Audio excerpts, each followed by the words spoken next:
Now for our story.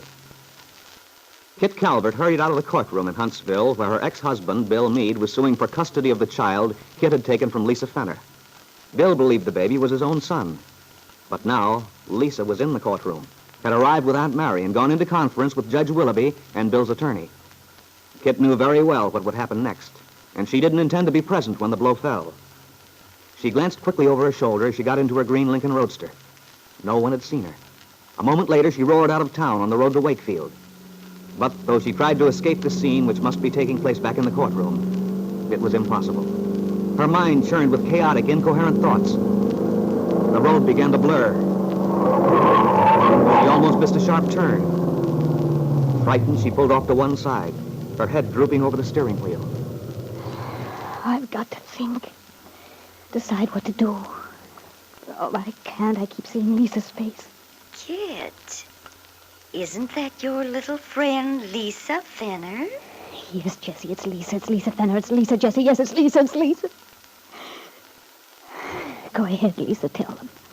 Tell them that I took your baby. Tell them why, too.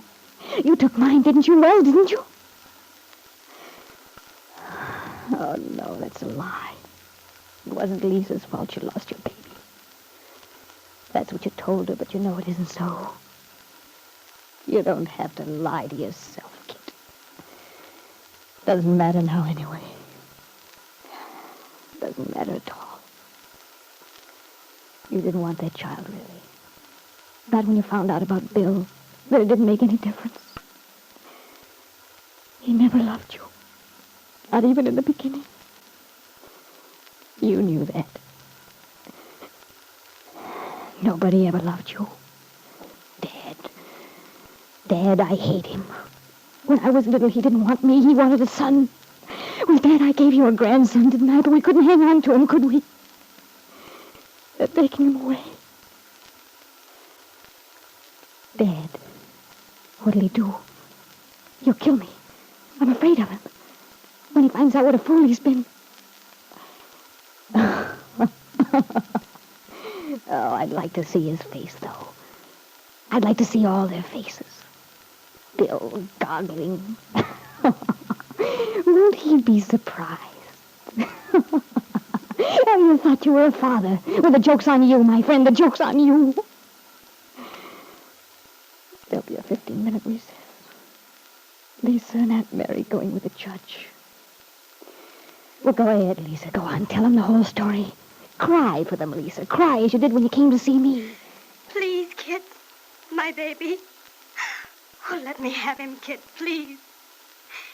He's all I have now. I love him. But, Lisa, you made a bargain. After all, Lisa, you were responsible for my losing my own child. Surely you won't deny that. No. It was my fault, Kit. It was my fault, but please. Oh, it worked and you fell for it, didn't you, Lisa? Oh, but now you're getting back at me. You're having your day now. Peggy. Lisa got there just in time and saved you. Lucky little Peggy. Little innocent. Comfort Bill, Peggy. Poor Bill. That's right. Put your hand on his head. Hold him to you. He's yours now. You can give him a child, one of his own. He's always loved you. Even in the beginning. But I got him. He didn't know what was the matter. The love he had was for you. But I stole it for a while. Until he found out. Well, they all know by now. Aunt Mary. Peggy. And Randy. All of them blaming me. Well, it's Dad's fault, everything. It's always been his fault. Beat down, control, destroy. That's been his way with things, with people, with me. With me. Destroy. I've got to get away. When Dad finds out, I'll get money in the bank. There's time. I'll clear out. You'll never find me. Go ahead, Dad. Look everywhere. You can't catch me. The laugh's on you this time, Dad. I made such a fool of you, didn't I? Well, the laugh's on you. On you.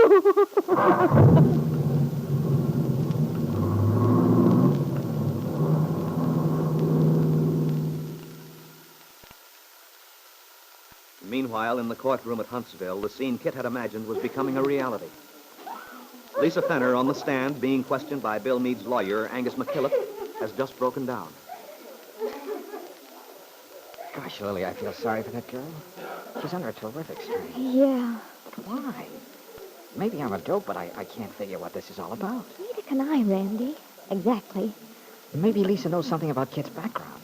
Do you think that's it? Well, it could be. She did know Kit in California. But what has that to do with Bill Meade's baby? Don't ask me. It's funny, Randy.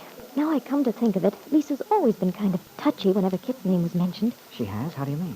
Oh, I don't know. She didn't seem to want to talk about the Calverts. Almost acted as if she was scared. Scared? Yeah. Yeah. Somehow I always remember her as scared. I remember that night the old bridge fell through. I dragged her up in the bank. She kept saying she almost wished I hadn't. Oh, that doesn't surprise me too much. She was still in a very low frame of mind when I met her in Chicago. Come to think of it, she's never been happy since I knew her.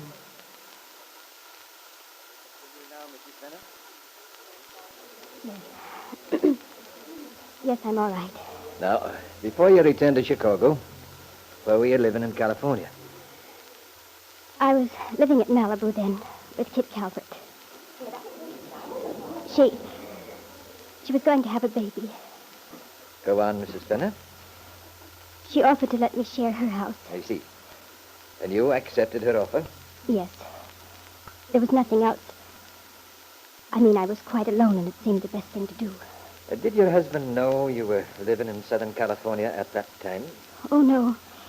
You see, he had left me several months before. That was in San Francisco, was it not? Yes. We'd been working at this nightclub, the Regency Room. We had quarreled. I see. What was your financial situation at this time, Mrs. Fenner? I didn't have any money at all. That's why I went there, to Southern California. This friend had offered... What friend was that? His name was Paul Cromwell. Was Mr. Cromwell in love with you? He had said he was. He had asked you to marry him, had he not? Yes, but... But what, Mrs. Fenner? Well, I learned that Paul was not in love with me. There was someone else. You mean there was another woman? Yes, What was this woman's name, please? it was Kit Calvert.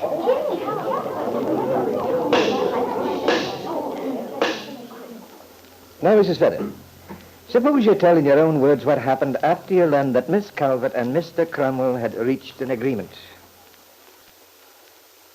Well, in the first place, I realized how foolish I'd been. That I hadn't been in love with Paul, but I was hurt because of what had happened in San Francisco. I'd been lonely because I missed Lance. My husband and I... Yes, Mrs. Fenner? Go on, please. Mrs. Fenner? Randy. Oh, good Lord. What's the matter, Lily? That man who just came in. It's Lance Fenner, Lisa's husband. Lance Fenner had entered quietly, had looked searchingly across the intervening heads of the spectators in the courtroom into the face of his wife where she sat in the front. Lisa's last words hung in the air as she looked back at him pleadingly. My husband and I. Would she ever be able to use those words again, Lisa wondered? What was Lance going to do?